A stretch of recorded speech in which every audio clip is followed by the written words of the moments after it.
मृत देखते हैं, रोज बूढ़ा देखते हैं, रोज जो है बीमार देखते हैं, इनको कोई असर नहीं होता। जैसे हाथ पे ऊन रख दिया जाए तो असर नहीं होने वाला। हाँ, अक्षि सदिशस्तु विद्वान तेनो द्वैजते गाढ़म। लेकिन विद्वान कैसा है, ज्ञानी व्यक्ति कैसा है, पुण्यवान व्यक्ति कैसा है, आंख की भांति है, आंख की भांति। थोड़ा सा कण पड़ गया ऊन का तो पीड़ा होने लगती है। ऐसे ही एक भी मरे हुए व्यक्ति को देख लिया बोधिसत्व ने तो पीड़ा होने लगी। एवं धम्मो मम कायो, दुखी हो गए कि दिगसार थे अबुध बाल जनस बुद्धि यद यौवन मद मत जराम न पसे। धिक्कार है सारथी ऐसे मूर्ख लोगों को जो मुझसे पहले पैदा हुए, बूढ़े भी हो गए, सब कुछ हो रहे हैं, लेकिन ये जवानी में मस्त हैं, ये बुढ़ापे को, बीमारी को, रोग को, मौत को देखते नहीं, इन्हें जरा सा भी होश नहीं। दिस्वान रूपंति भवे भी, वो तीनों रूप देख करके फिर विरक्ति कर लेते हैं, वैराग्य ले लेते हैं, प्रवज्जित हो जाते हैं, घर छोड़ देते हैं, तपस्या करने लगते हैं, तपस्या करने लगते हैं। घर छोड़ दिया, आप कब छोड़ेंगे फिर से पूछता हूं। हाँ, आप कब छोड़ेंगे? लड़कवा की शादी करना होगा, अभी दुल्हन देखना होगा। बहुत लोगों ने दुल्हन देख करके क्या कर लिया, आप देख करके कुछ और अलग कर लेंगे क्या? कुछ कर लेंगे? कहते हैं अरे हमारे पास ये हो जाता तो अच्छा होता, हमारे पास बढ़िया स्कॉर्पियो हो जाती, बढ़िया फॉर्च्यूनर हो जाती, BMW हो जाती। जिनके पास है उन्होंने क्या कर लिया? अरे जैसे ये गाड़ी दौड़ाते हैं वैसे वो भी दौड़ाते हैं, उसमें भी बैठ के जाते हैं, इसमें भी बैठ के जाते हैं। थोड़ा सा उसमें शारीरिक सुख ज्यादा है, इसमें शारीरिक सुख कम है। अपितु जब तक हमें दुख का एहसास नहीं होगा तब तक हम कैसे समझेंगे कि संसार में दुख है। हमारे लिए तो और आसान है दुख को जानना। हाँ, एक गरीब जो झोपड़ी में रह रहा, खाने को भोजन नहीं, उससे भी कहिए कि भैया संसार में दुख है, छोड़ दो, देखो जीवन कितना कष्टदायी है, छोड़ेगा? अमीर नहीं छोड़ा तो समझ में आ रहा भैया उसके पास तो अभी माया है, उसको बहकाने के लिए अभी बहुत कुछ है, लेकिन तुमको तो बहकाने के लिए भी कोई नहीं, कोई धन नहीं, कोई दौलत नहीं, कोई संपत्ति नहीं, लेकिन फिर भी दिमाग खुलता है नहीं। क्यों? क्योंकि वो आदमी हथेली के जैसा, 1 किलो का उनका बंडल भी रख दीजिए तो कोई पीड़ा होने वाली नहीं है। विद्वान होता तो इतना सा कण पड़ता, चिल्ला करके भागता, अहो दुखम अहो दुखम। हाँ, अहो दुखम अहो दुखम। सिद्धार्थ भी ऐसे ही सब देखते हैं तो भागते हैं। कैसे भागते हैं? वो अंतिम दिन है, राजमहल में है, यही सब सोच रहे हैं, और इधर राजा की तरफ से उनके मन को मोहने के लिए, मन तो डिस्टर्ब हो गया, नहीं दुखी है ना, व्यथित है, तो बहुत सुंदर सुंदर लड़कियां, नर्तकियां जाती हैं उनको मोहने के लिए, उनको खुश करने के लिए, रिझाने के लिए। हाँ, तो कोई मृदंग बजाती है, कोई झाल बजाती है, कोई वीणा बजाती है, कोई गाती है, कोई नाचती है। ऐसे ही नौजवान लड़कियां उनको मोहने के लिए जाती हैं, उनको खुश करने के लिए जाती हैं। राजकुमार बैठे हैं अपने महल में और ये सब बजा रही हैं, गा रही हैं, सामने देख रहे हैं, आंखें तो खुली हैं लेकिन मन में तो वही चल रहा है, वैराग्य कि ये सब तो अनित्य है, ये सब अनित्य है, सब छोड़ करके जाना। अब ये नाच रही हैं, सिद्धार्थ देखते देखते देखते उनकी आंखें कब बंद हो जाती हैं और कब वो सो जाते हैं उन्हें खुद ही पता नहीं। इधर ये नाचने वाली, गाने वाली, प्रदर्शन करने वाली, भाव भंगिमा दिखाने वाली, जिसके लिए कर रही थी, जब वही सो गया तो वो भी सो जाती हैं जहां तहां। चूंकि कब से नाच रही हैं, 2-4 घंटे हो गए, जैसे आप 2-4 घंटे से कथा सुन रहे हैं ना, थक गए ना बैठे बैठे, वो तो नाच रही हैं तो कितना थक गई होंगे, नाचते नाचते थक गई। तो कोई कहीं सो गई, कोई कहीं सो गई, कोई आड़े, कोई टेढ़े, कोई उल्टे, कोई सीधे, जहां तहां सो गई। और कैसे सोई हैं? अन्यसा कच्छे वीणं, अन्यसा कच्छे मुदिंगं, अन्या कलिंगरं, अन्या विकेसिकं, अन्या विखेलिकं, हाँ, हथप्पा सुसानंग मन्ये। जहां तहां सब सो गई हैं। कैसे सोई हैं? कोई मृदंग लेकर के ऐसे ही टेढ़ा सो गई है, कोई वीणा लेकर के ऐसे ही सो गई है, कोई सोई है तो पूरे बाल बिखरे हैं, कोई सो रही है तो खर्राटे ले रही है, किसी का अंग वस्त्र ही छटक गया है, ऐसे नंग धड़ंग लेटी है। और सिद्धार्थ की आंखें जैसे खुलती हैं, अपने आसन से उठते हैं तो क्या देखते हैं? हथप्पा सुसानंग मन्ये। कोई सपने में बड़बड़ा रही है, कोई मुख से लार टपका रही है, कोई खर्राटे ले रही, सुर सुर कर रही है। दिस्वान रूपे सब देखे तो देख करके क्या कहते? हथप्पा सुसानंग मन्ये। अरे मानो मैं तो शमशान भूमि में आ गया। भागते हैं अब, अरे अहो दुखम, अहो दुखम, अहो दुखम। कितना दुख है, कितनी पीड़ा है, कितना कष्ट है। हाँ, इनको होश नहीं। यही सुंदरता है जिसके लिए आदमी मोहित होता है। ये वही बाल हैं जिनके लिए मोहित होते हैं लोग। ये वही चेहरा है, वही आंखें हैं, वही दांत हैं, यही सुंदरता है जिनके लिए लोग मोहित होते हैं। हाँ, छाप परी जनुकीर परी की लोक लखी असनाक नन्ही की। लोग कहते नाक किसकी सुंदर होती है? हाँ, नाक किसकी सुंदर? जिसके नाक पे कीर पड़ी रहती है, हल्का से यहाँ पे कीर पड़ी रहती है ना, थोड़ा सा चपटी रहती है, यहाँ पे धार होती है। छाप परी जनुकीर परी की लोक लखी असनाक नन्ही की। कितनी सुंदर नाक है। नाक से निकलता क्या है? सिंघाणिका चन्नसतो। क्या निकलता है? देखो ना, तुम जिसे तुम सुंदर कहते हो है क्या सुंदर? अथ सन वही सोते ही असुचिं सवती सबदा, आखी माखी गूथ को, कन्नम्हा कन्न गूथ को। क्या निकलता है? आंखें तो बड़ी सुंदर हैं, मृगनयन है। सुंदर लगे तो आजकल महिला तो छोड़ दीजिए, पुरुष भी काजल लगाते हैं। लगाते हैं कि नहीं? अच्छा देखो, कुछ भी सुंदर होता है तो लोग जानवर का ही उदाहरण देते हैं। भैया बड़ा सीधा है, कैसा? गाय जैसा। अच्छा बुरे दोनों का उदाहरण किससे देते हैं? जानवर से। क्योंकि सच में ईमानदारी से अच्छा कोई होता है तो जानवर ही, बुरे भी होते हैं तो कौन? जानवर ही। दोनों होते हैं। कहते भैया सीधा कैसा है? गाय जैसा है। हाँ? कहेंगे वो आदमी नहीं, वो तो कुत्ता है। हाँ? प्रशंसा भी करेंगे तो क्या कहते हैं? आदमी नहीं, शेर है। शेर भी तो क्या है? जानवर ही है। और कहते हैं आदमी नहीं कुत्ता है तो मुंह लटक जाता। भैया दोनों जानवर ही है। दोनों क्या है? जानवर ही है। लेकिन एक के कहने पे बड़ी खुशी, एक के कहने पे बड़ा दुख।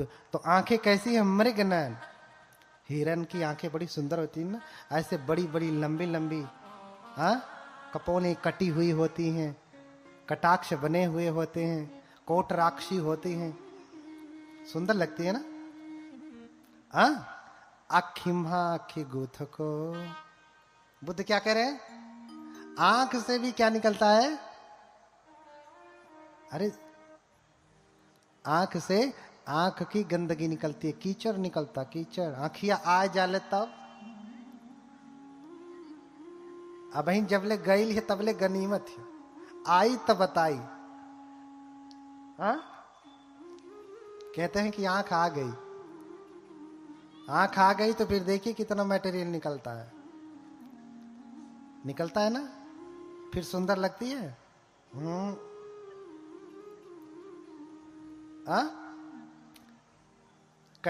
अखिम्हा आखी गूथ को, कन्नम्हा कन्न गूथ को। कान से क्या निकलता है? कान से भी गंदगी निकलती, कान भी सुंदर नहीं। हा? कान भी सुंदर नहीं, कान बहने लगे तो फिर देखो बदबू भी करता है। जैसे नीम की ताड़ी महके। हाँ, लेकिन वो पिए वाले का कमी थोड़ी ना। हाँ, ताड़ी पीने वालों की भी कमी है क्या? नहीं कमी है, उनको वो भी बदबू नहीं लगती। हाँ, सिंघाणी काचनस तो मुखेन वमते कदा। और नाक से क्या निकलता है? नाक तो भाई कीर पड़ी है, बहुत सुंदर नाक है, लेकिन नाक से भी गंदगी निकलती। सिंघाणी का जब जुकाम हो जाता तब देखना। अभी तो बड़ी सुंदर है, बड़ी अच्छी लगेगी। जब एक बार करेगा तो खाना खाता हुआ व्यक्ति भी मन खराब हो जाएगा। बोलिए भगवान बुद्ध की। ये क्यों बता रहा हूं? क्योंकि जितना जितना इससे मोह है इस शरीर से, इसी मोह की वजह से तो आदमी धर्म का काम नहीं कर पाता ना। इसी मोह की वजह से नहीं कर पाता। मुखे न वमते कदा। मुख से आदमी क्या करता? वमन, उल्टी होती है, खखारता है, थूकता। दांत है मुख में, जवस दांत जलगी लोग लुटा वही मोती। बड़ी सुंदर कथा है, उसको सुनाऊंगा कब समय, अब पता नहीं कब सुना पाऊंगा। सुनाऊंगा लेकिन जीवित रहा तो। हाँ, कभी न कभी सुनाऊंगा। जवस दांत जगा वही ज्योति, तौ लगी लोग लुटा वही मोती। दांत कहते हैं कि ये दांत नहीं मोती है। टूटने के बाद रख लीजिए ना, अंगूठी बना के पहन लीजिए। पहनते हैं नहीं ना? कहते दांत नहीं मोती हैं। बाल बड़े सुंदर हैं, वही खाने में गिर जाए तो सारी सुंदरता खराब हो जाती है। इसका मतलब झूठी प्रशंसा होती है ना बालों की। जो ये कहे कि बाल बड़े सुंदर, खाने में गिरने के बाद अरे कैसे खाना बना, बाल गिरा, समझ लेना कि चापलूसी थी। हाँ, सही नहीं है। तो शरीर में कुछ भी अच्छा दिस्वान रूपेति भवे विरतो। तो ये सब देख करके मानो शमशान में आ गए। हाँ, शमशान में आ गए, क्योंकि सब गंदगी तो भरी है। इतना ही नहीं, पूरे शरीर में गंदगी भरी पड़ी है। कायम सेद जल्लिका, पूरे शरीर से छोटे छोटे रोम छिद्र है ना, उसमें से भी गंदगी निकलती। क्या निकलती? पसीना। सेद माने पसीना होता, सेद जल्लिका माने पसीनों का पसीना उत्पन्न करने वाली ग्रंथियां हैं, पसीना निकलता है ना। इसलिए अथि अथि इमस्मिन काये, पूरे शरीर में उद्धंग पाद तलावा अधो के समत्थिका तच पर्यंतं पूरंग नाना प्रकारंग असुचिनो पच्च वेखेय। अथिमस्मिन काये केसा लोमा नखा दंता तचो मनसंग नहारु अट्ठिंग अट्ठिंग। इतनी सारी गंदगियां, ध्यान से सुनो शरीर में। हाँ, अथि इमस्मिन काये केसा लोमा नखा दंता तचो मनसंग नहारु अट्ठिंग अट्ठिमिज्जंग हदयंग यकनंग किलोमकंग पिहकंग पफासंग उदरियंग करीसंग पित्तंग सेमंग पुबो लोहितो सेदो मेदो वसुवसा सिंघानिका लसिका मुतंती। ये 32 प्रकार की गंदगी है, भगवान ने बताया है। और इसमें भी तुम्हें क्या सुंदर लगता है? हाँ, किसके लिए इतना मोह है? किसके लिए इतना मोह है? बोलिए भगवान बुद्ध की। कह रहे हैं कि उद्धंग पाद तलावा अधो के समत्थिका, पैरों के तलवे से ऊपर की चमड़ी और त्वचा के भीतर पूरा नाना प्रकारस असुचिनो पच्छवे खेय। जैसे कोई ज्ञानी व्यक्ति, भगवान कह रहे हैं ज्ञानी व्यक्ति जैसे अनाज का भरा हुआ बोरा हो, कोई आंख वाला व्यक्ति जाएगा,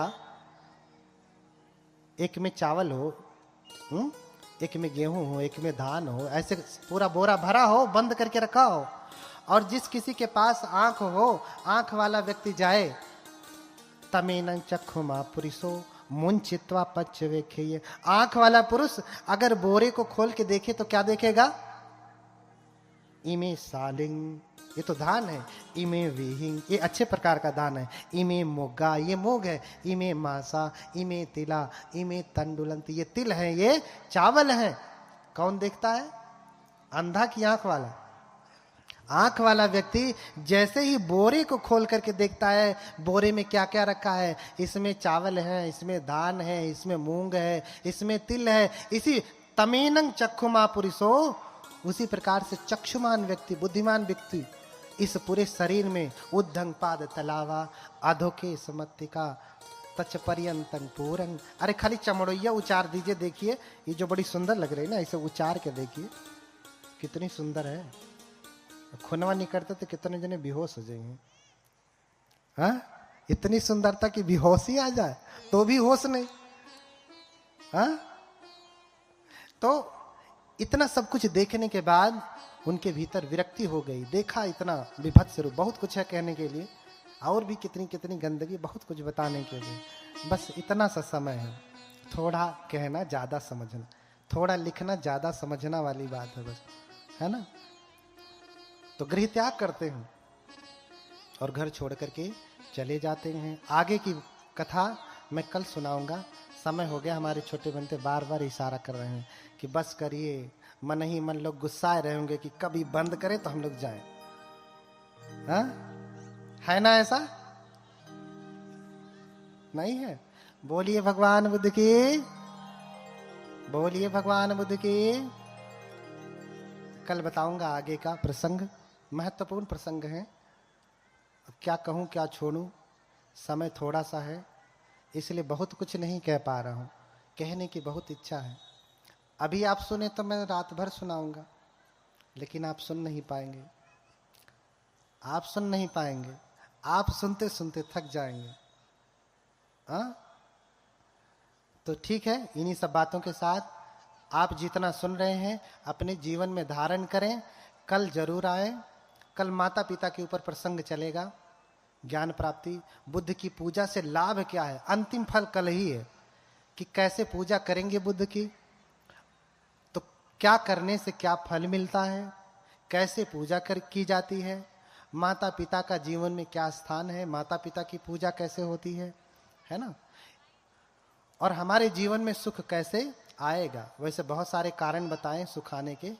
कल बहुत गंभीर तरीके से जो मूल बात है, जहां मैं ले जाना चाहता हूं, वो बात को मैं कल कहूंगा। कल समय से आए।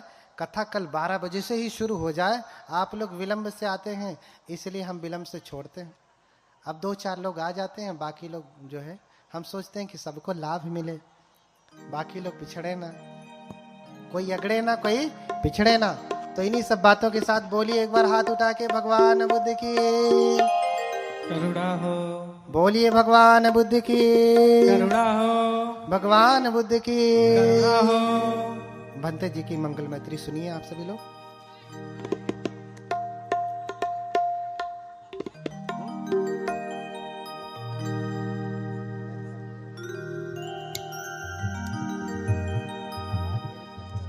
मेरी आवाज वो हो गई। साधु नमो तस्सै भगवतो अरहतो सम्मा सम्बुद्धिस्स। नमो तस्सै भगवतो अरहतो सम्मा सम्बुद्धिस्स। नमो तस्सै भगवतो अरहतो सम्मा सम्बुद्धिस्स। इति पिसो भगवानः सम्मा सम्बुद्धो विद्याचरण संपन्नो सुगतो लोकविदो अनुत्तरो पुरुषोत्तमसार सत्था देव मनुष्यानं बुद्धो भगवाति। स्वाखातो भगवता धम्मो संदिठिको अकालिको येहि पस्सिको ओपनीयको पच्यतं वेदितव्यो विඤ्ञो हेते सुपटिपन्नो भगवतो शावक संघो उजपटिपन्नो भगवतो शावक संघो न्यायपटिपन्नो भगवतो शावक संघो सामीच पटिपन्नो भगवतो शावक संघो यदिदं चत्तारि पुरुष युगानि पुरुष एष भगवतो शावक संघो आहुनेयो पाहुनेयो दक्षिणेयो अंजलि करणीयो अनुत्तरं पुण्यक्षेत्रं लोकसाति नमामि बुद्धं गुणसागरं तं सत्था सदा हन्तु सुखी अवे कायो जिगुच्छो सकलो दुगन्धो गच्छन्ति सभ्ये मरणं च नमामि धम्मं सुगतेन देशितं सत्था सदा हन्तु सुखी अवे कायो जिगुच्छो शकलो दुगन्धो गच्छन्ति सभ्ये मरणं च नमामि संघं मुनिराज सावकं सत्था सदा हन्तु सुखी अवे कायो जिगुच्छो शकलो दुगन्धो गच्छन्ति सभ्ये मरणं च नमामि सच्चेक बुद्ध विशुद्धं सत्था सदा हन्तु सुखी अवे कायो जिगुच्छो शकलो दुगन्धो गच्छन्ति सभ्ये मरणं च करणीयमथ कुशलेन यन्तं सन्तं पदम् अभिसम्मेच सको जो च सोजो च सुवजो च समदो अनतिमान् सन्तोषको च शुभरो च यपकिच्चो च सल्लहुकवृत्ति सन्तीन्द्रियो च निपको च यपगपो कुलेषु अननुगे न च खुद्धं समाचरे किंचिन्येन विन्यो परे उपवदिन्यो सुखिनो वा केमिनो हन्तु शम्बे सत्ता भवन्तु सुखितान् परो ये केचिपाणो तत्थितसा वा थावरा वा अनवशेषा देहा वा ये महन्ता वा मध्यमा रसकानुकथोला दिठा वा ये अदिठा ये च दूरे वसन्ति अविदूरे भूता वा शम्भवे सेवा शम्भे सत्ता भवन्तु सुखितान् न परो परं निकुम्भेथ नातिमय्येथ कथचिन्न किञ्चिन् व्यारोसना पटिकसंज्ञा नान्यमय सदुःखमिच्छय माता यथा नियं पुत्रं आयुषा एकपुत्रमनुरक्षे एवं सर्वभूतेषु मानसं भावय परिमा मेत्तं च सर्वलोकस्मिन् मानसं भावय परिमाणम् उद्धं अथो च तिर्यं च यसंवादं अवेरं असपत्तं दिठं चरं निशिन्नो वा शयानो वा यावतस्य विगतमिद्धो एतं सतिं अतिथेया ब्रह्ममेतं विहारं निदमाहो दिठं च नोपगमशीलवा दर्शनेन सम्पन्नो कामेषु विनियगेतं नहि जातु गम्भसंज्ञ पुनरेति तनहं करो महावीरो मेधं करो महायशो शरणं करो लोकहितो दीपं करो ज्योतिन्धरो कोण्डयो जनपामोक्षो मंगलो पुरिसासभो सुमनो सुमनो धीरो रेवतो रतिवर्धनो शोभितो गुणसम्पन्नो अनोमदसी जनुत्तमो पद्मो लोकपज्योतो नारदो वरसारथि पद्मोत्तरो शतसारो सुमेधो अंगपुंगलो सुजातो सर्वलोकज्ञो प्रियदर्शी नरास अर्थदर्शी कारुणिको धम्मदर्शी तमोनुदो सिद्धतो असमो लोके तिसो वरद संवरो पुष्यो वरद संबुद्धो विपस्सी च अनुपमो शिखे संपहितो सत्था वेशभो सुखदायको ककुशंधो शतवाहो कोणागमनो रणंजहो कश्यपो सिर संपन्नो गौतमो शक्यपुं ते सच्चेन शीलेन खन्ति मित्रबलेन च तेऽपि त्वं अनुरक्षन्तु आरोग्येन सुखेन चाति भवतु सर्वमङ्गलं रक्षन्तु सर्वदेवता सर्वबुद्धानुभावेन सदा शुद्धि भवन्तु ते सर्वधर्मानुभावेन सदा शुद्धि भवन्तु ते सर्वसङ्घानुभावेन सदा शुद्धि भवन्तु ते। सब लोग बोले साधु साधु साधु। 3 बार नमन करें भगवान को। बुद्धं नमामि, धम्मं नमामि, संघं नमामि, अहं वन्दामि सर्वदा। साधु साधु। आज का कथा